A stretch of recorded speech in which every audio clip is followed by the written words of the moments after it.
세계 열강들의 중국 침략이 가속화되어 가던 19세기 말부터 20세기 초에 그 격동의 시기에 중국의 지성을 대표하면서 중국의 근대화를 주도했던 그런 그 작가요, 사상가요, 이 교육가였던 사람이 있습니다. 아퀴 장전이라고 하는 작품으로 유명한 뉘신이라고 하는, 우리말로는 노신이라고 하는데 뉘신이라는 사람이 바로 그 사람입니다. 일본 유학 시절 그는 의학을 사실은 전공하고 있었습니다. 그런데 그의 나이 24이 되던 해 어느 날 세균 강의 시간에 본 다큐 슬라이드 한 편이 그의 운명을 바꾸게 되었습니다. 뉘신은 그때의 자기 심정을 이렇게 고백하고 있습니다. 그 다큐 영화에서 나는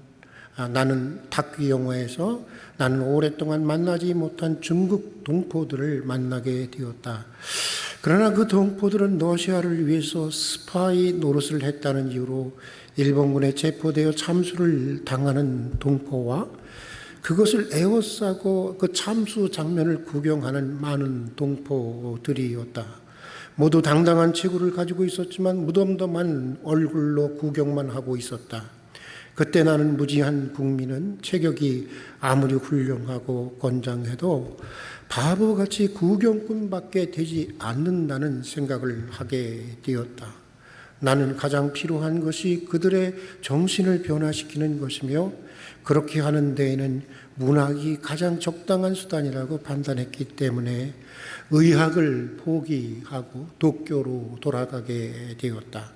불행한 현실을 운명으로 여기면서 저항 한번 해보지 못하고, 그렇게 덩치가 좋은데도 저항 한번 해보지 못하고 죽어가는 이 중국인의 모습을 개탄하면서 그는 그 후 교육과 문학 작품들을 통해서 스스로의 운명을 개척해가는 그런 그 국민의식을 계몽하게 되었습니다. 그래서 결국 부패하고 무능했던 청왕조를 타도하고 중국의 근대화에 가장 크게 기여하는 인물이 되게 됩니다.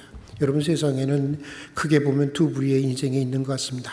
하나는 주어진 환경과 운명에 그냥 순응하고 안주하는 사람들입니다. 대개 이런 분들은 아무리 불의한 현실이라도 그것을 거스리려 하거나 그것을 저항하려 하지 않습니다. 뭔가 잘못되면 다 팔자려니 운명이려니 하고 받아들입니다. 그렇게 살아가면서 개인적으로도 그렇고 또 국가적으로도 그렇고 얼마든지 더 발전할 수 있고 얼마든지 더 개선될 수 있는데도 불구하고 그렇지 못하고 평생을 불행 속에 살아가는 것을 보게 됩니다. 근데 여러분, 여기 또 다른 부류의 사람들이 있습니다. 운명처럼 어쩔 수 없을 것 같은 현실일지라도 부단히 도전하면서 끝까지 포기하지 않고 창조적인 미래를 개척해 나가는 사람들이 있습니다. 오늘 우리가 읽은 성경 본문은 그런 인물을 우리에게 소개해 주고 있습니다. 본문은 정확히 무슨 병인지는 모르겠지만 38년간 중병으로 누워 있어야 했던 환자가 예수님을 만나서 치유를 받고 새로운 인생을 시작하게 되는 아주 드라마틱한 장면을, 극적인 장면을 우리에게 소개해 주고 있습니다. 1년이 아닙니다. 2년이 아닙니다. 10년이 아니고 20년이 아닙니다. 자그만치 38년입니다. 당시 평균 나이를 40 정도로 볼 때 어떻게 보면 38년이라는 세월은 한 평생이라고도 말할 수 있을 것입니다. 그런데 그렇게 긴 세월을 꼼짝없이 누워있던 사람이 어느 날 주님을 만납니다. 그리고 치유를 받고 스스로 38년간 불행했던 그 자리를 들고 일어나게 됩니다. 완전히 고침을 받습니다. 운명이 바뀌고 팔자가 바뀌고 이제 그가 38년 동안 그토록 소망해 왔던 새로운 삶을 시작하게 되는 것입니다. 읽으면 읽을수록 도전이 되는 말씀입니다. 특별히 환자인 저에게는 더욱더 도전이 되는 말씀입니다. 여러분, 어떻게 이런 축복된 삶이 우리에게도 가능해질 수 있는 것일까요? 어떻게 하면 우리도 우리의 불행한 자리를 털고 일어나서 새로운 인생, 축복된 인생을 시작할 수 있는 것일까요? 오늘은 그 물음의 답을 찾아보고자 합니다. 여러분, 먼저 불행한 운명의 자리를 털고 일어나서 우리가 복되고 전적으로 새로운 인생을 시작하기 위해서는 여러분, 예수님을 만나야 하는 것입니다. 예수님을 만나야 하는 것입니다.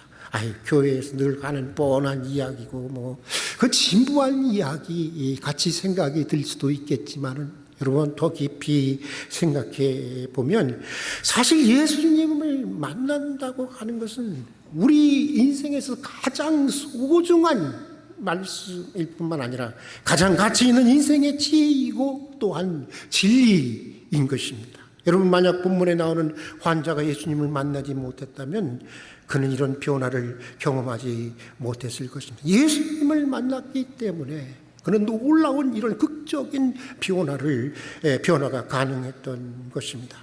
유대인들의 최고의 명절인 유대의 유월절을 맞아서 이제 예루살렘에 올라오신 예수님은 모든 얼마나 화려한 행사들이 많았겠어요. 얼마나 번잡했겠어요. 그런데 모든 번잡함과 화려한 행사들을 뒤로 한 채 그 시대 가장 소외되고 불행한 환자들이 모여 있는 베데스다 행각을 찾아갑니다. 여기 보니까 이렇게 나와 있습니다. 베데스다 행각에 누가 있었느냐?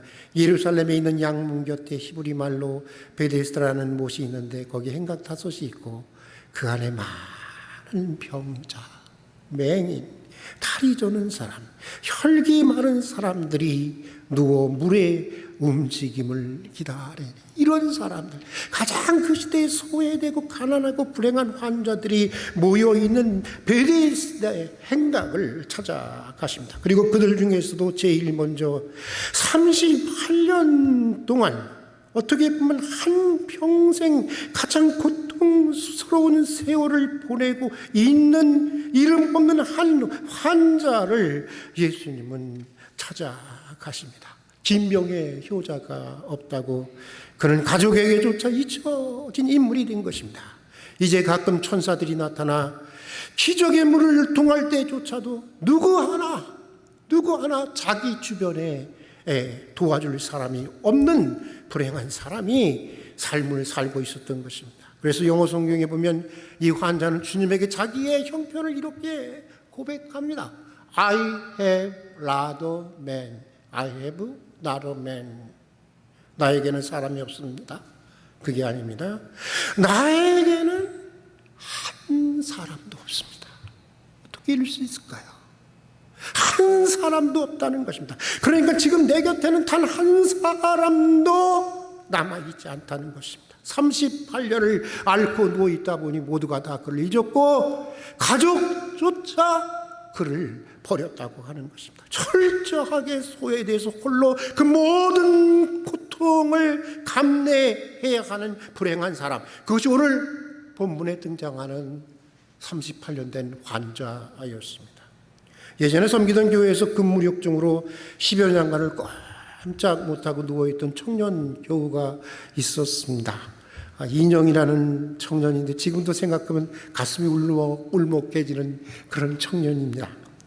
한 주일에 한 번씩 찾아가서 예배하고 기도를 드렸습니다. 그런데 갈 때마다 상황이 좋아져야 되는데 어떻게 된 게 갈 때마다 상황이 더 나빠졌습니다.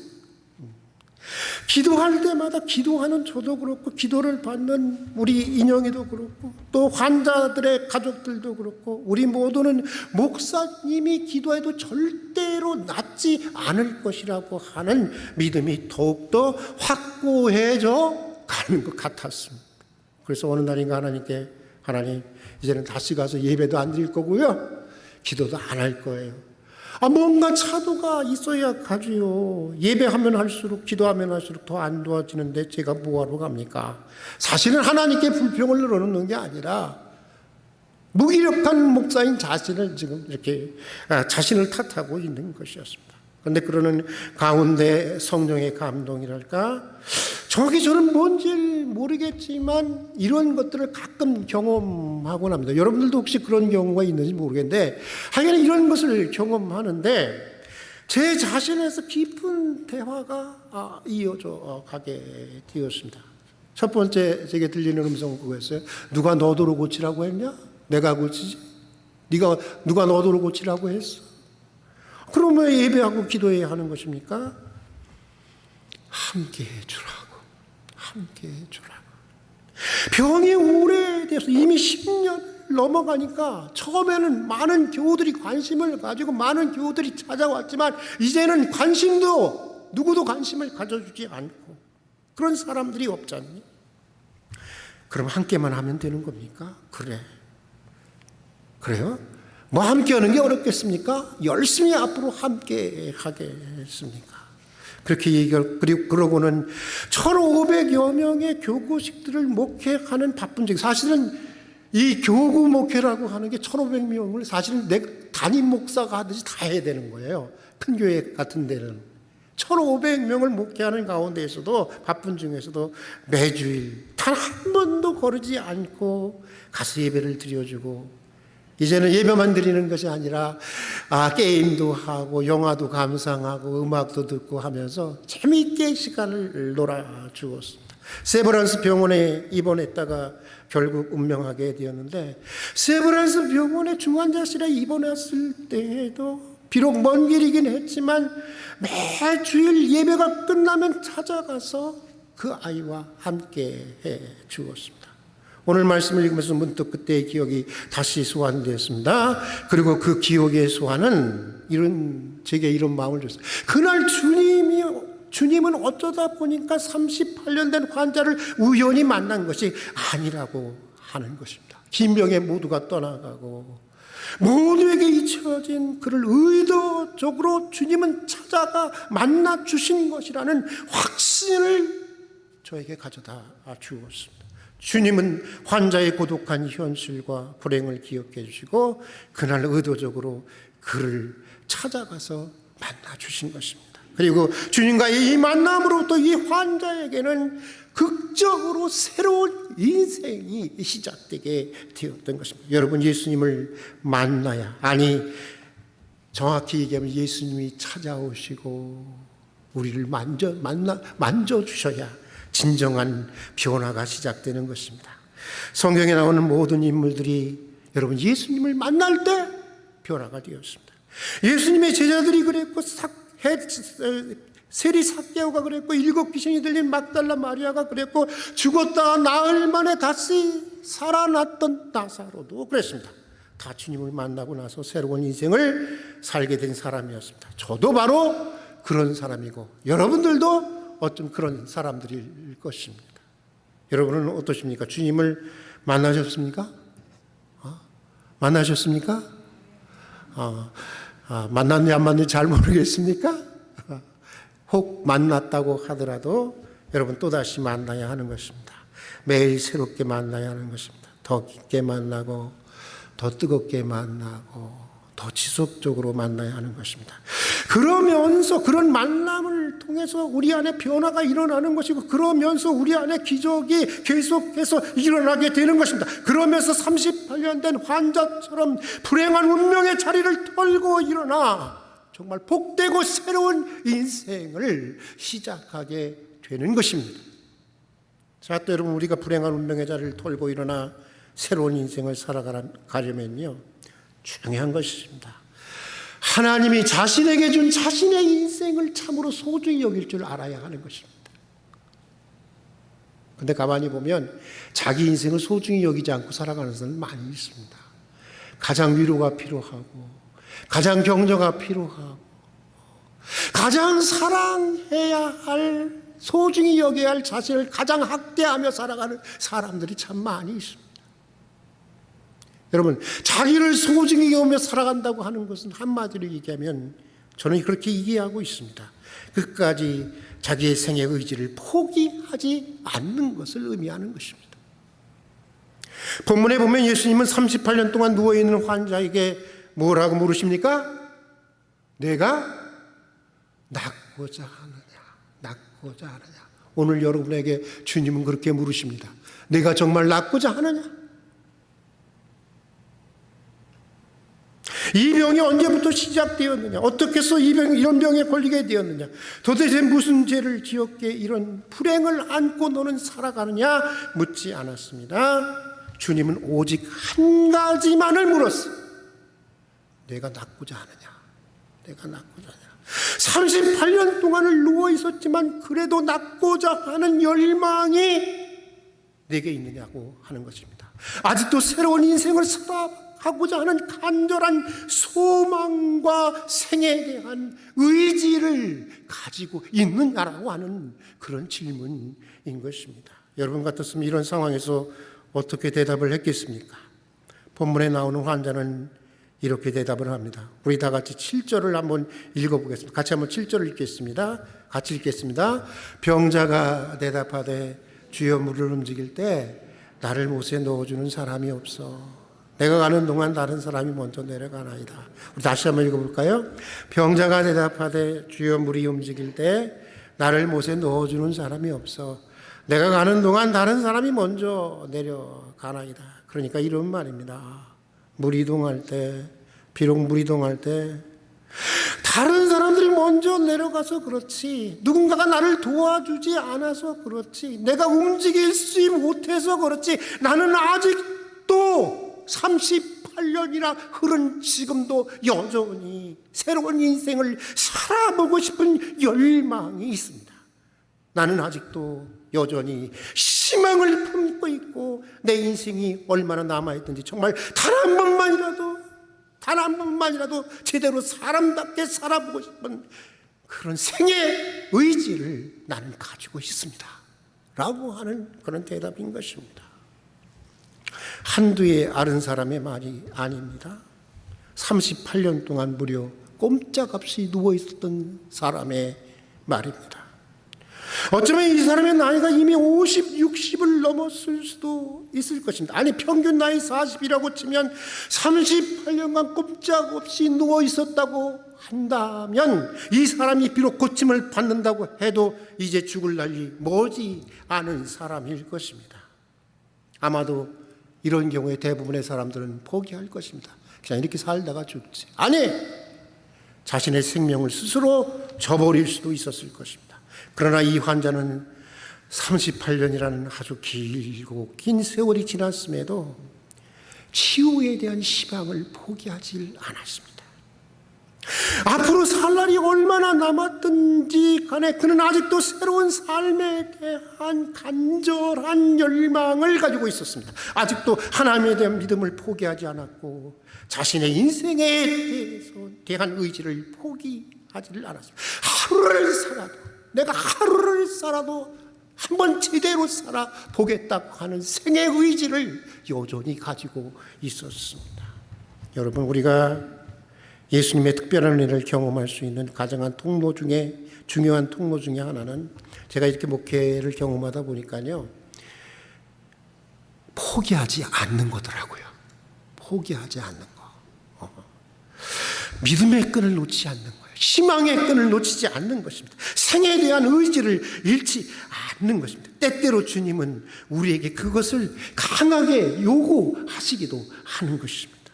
20여 년 전 일입니다. 저는 어느 교회 교육 목사였습니다. 한 2,000명쯤 되는 주일학교를 가지고 있는 교육부 목사였습니다. 그래서 저는 이렇게 신방 같은 걸 하지 않고 오로지 교육부만을 이렇게 담당하고 교육의 내용만을 검토하고 연구하는 그런 목사였습니다. 그런데 어느 날 주일학교 교수 한 분이 찾아와서 자신의 아버지에 대한 얘기를 털어놓았어요. 아버님이 말기 암이라고 하는 것입니다. 그런데 자포자기를 하고 입원해 계시는데 치료도 잘 받지 않고 담배를 뻑뻑 피워대고 목사님들을 모시고 가면 얼마나 교구 목사님들을 모시고 가면 거부감을 표시하는지 거부감을 나타내는지 민망해서 더 이상 교구 목사님들을 모시고 갈 수가 없다고 하는 것입니다. 그렇지만 자신은 꼭 아버지에게 예배도 드리고 싶고, 아버님이 정말 살아계시는 동안 치료라도 잘 받았으면, 돌아가실 때 돌아가시더라도 치료라도 좀 잘 받았으면 좋겠노라고, 목사님 한번 같이 가주실 수 없냐고 저에게 부탁을 해왔습니다. 솔직히 여러분, 제가 가고 싶었을까요? 가고 싶지 않았을까요? 가고 싶지 않죠. 나라고 무슨 용가리 통뼈입니까? 예? 뭐 뾰족한 수가 있어요? 그런데 교사의 간청을 뿌리칠 수가 없잖아요, 목사가. 가자는데.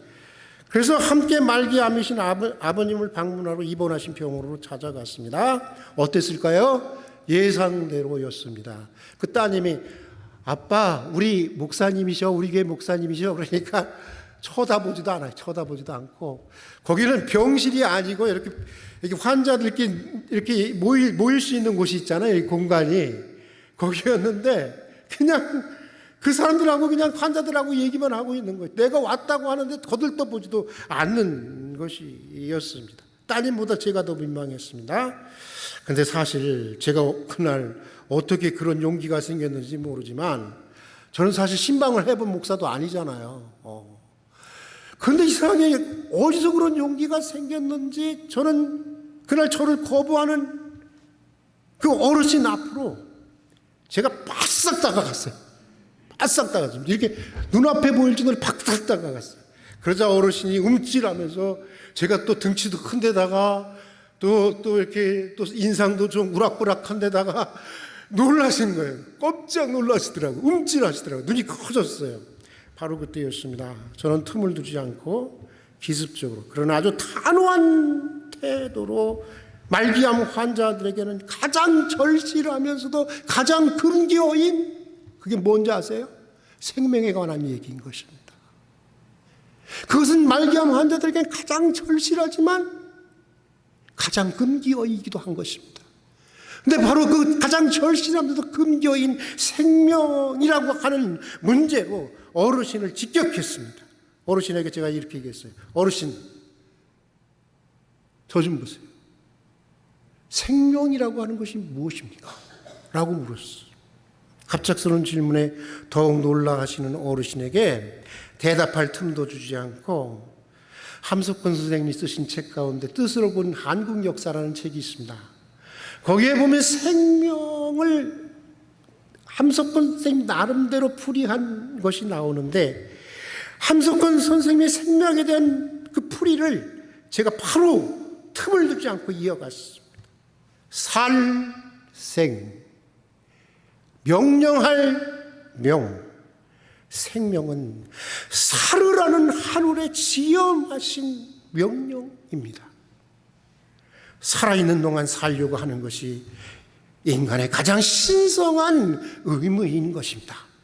라고 단호하게 그 분 앞에서 얘기를 했어요. 그러자 어르신은 눈가가 붉어지면서, 그 장면이 지금도 기억이 나는데, 그의 얼굴이 확 바뀌는데 억수 같은 눈물이 쏟아지는 것을 참는 것 같은, 참는 그런 표정으로 확 바뀌셨습니다. 저는 직감할 수 있었습니다. 그가 얼마나 살고 싶어 하는지를. 너무 낙심해서 그렇지 사실은 그도 다른 사람들처럼 너무나도 살고 싶었던 것입니다. 그날 드디어 우리는 예배를 드렸고, 아버님은 치료를 잘 받기로 다짐하셨어요. 처음 있었던 일이었습니다. 살아있는 동안 살고자 하는 의지를 포기하지 않기로 결심하신 것입니다. 여러분, 주님은 오늘도 우리에게 이렇게 묻고 계십니다. 내가 낫고자 하느냐? 여러분은 정말 낫기를 원하십니까? 병만 얘기하는 게 아니에요. 몸의 병만 얘기하는 게 아니에요. 우리가 가지고 있는 모든 문제 해결되기를 원하십니까? 고침받기를 원하십니까? 치유되기를 원하십니까? 변화되기를 원하십니까? 불행한 운명의 자리를 털고 일어나서 새로운 인생을 정말 살아가고 싶습니까? 아직도 그런 생의 의지를 가지고 계시냐는 것입니다. 여러분, 변화는 있잖아요. 변화를 간절히 열망하는 자에게 주어지는 것입니다. 하나님은 소중한 진주를 돼지에게 던지지 않습니다. 인생의 가장 소중한 것을 찾게 하시기 위해서 때때로 하나님은 우리에게 그만한 열정과 생에 대한 우리의 의지를 여러분 강하게 시험하시기도 하는 것을 경험하게 됩니다. 그리고 주님은 그런 사람에게 일어나 내 자리를 들고 걸어가라는 응답을 해주시는 것입니다. 세계적인 기독교 작가 중에 얼마 전에 고인이 되신 유진 피터슨이라는 목사님이 있습니다. 그분은 이 자유라고 하는 그의 저서에서 기다림이 필요한 우리 믿음의 현실에 대해서 이런 말을 하고 있습니다. 씨앗을 심으면서 빠른 결과를 찾는 사람은 실망할 것이다. 내일 저녁에 감자를 먹고 싶다면 오늘 밤에 정원에 나가서 감자를 심는 것은 별로 도움이 되지 않는다. 파종과 추수 사이에는 오랜 어둠과 보이지 않는 침묵이 있어서 그 둘을 갈라놓는다. 그 기다리는 시간 동안에 경작하고 잡초를 뽑고 양육하고 또 다른 씨앗을 심어야 하는 것이다. 기다림의 시간이 필요하다는 것입니다. 아브라함은 아들 이삭을 얻기 위해서 25년을 기다렸습니다. 모니카는 아들 어거스틴의 변화를 위해서 20년을 기도했습니다. 본문에 나오는 병자는 무려 38년을 기다렸습니다. 물론 기다린다고 하는 것은 현재와 기대 사이에 놓인 아주 멀고 먼 메마른 광야길을 걷는 것 같이 매우 고단한 일이지만 때가 이르면 반드시 주님이 찾아오시는 것입니다. 그리고 일어나 내 자리를 들고 가라고 응답해 주시는 것입니다. 생에 대한 희망과 의지를 포기하지 마십시다. 때가 이르면, 정말 때가 이르면 오늘 38년 된 환자처럼 불행한 운명의 자리를 스스로 털고 일어나 우리는 복되고 새로운 인생을 살게 될 것입니다. 함께 기도하겠습니다. 사랑하는 하나님 아버지, 정도의 차이는 있지만 어떤 인생이나 우리는 다 불행한 운명의 그릇을 안고 살아가고 있습니다. 때로 우리는 그 불행한 운명의 그릇 안에 안주하면서 스스로 모든 것을 포기하고 손을 놓고 노예처럼 질질 끌려가는 때도 있었습니다. 저희를 긍휼히 여겨 주시고 우리의 남은 생이 얼마나 되든 간에 단 하루를 살더라도 정말 사람답게 제대로 살아볼 수 있게 해 주시옵소서. 사람답게 뜻 있는 인생을 살아볼 수 있게 해 주시옵소서. 38년 된 병자처럼 불행한 운명의 자리를 스스로 털고 일어나 새로운 인생, 복된 인생을 살아갈 수 있도록 도와주시옵소서. 예수님 이름으로 기도드립니다. 아멘.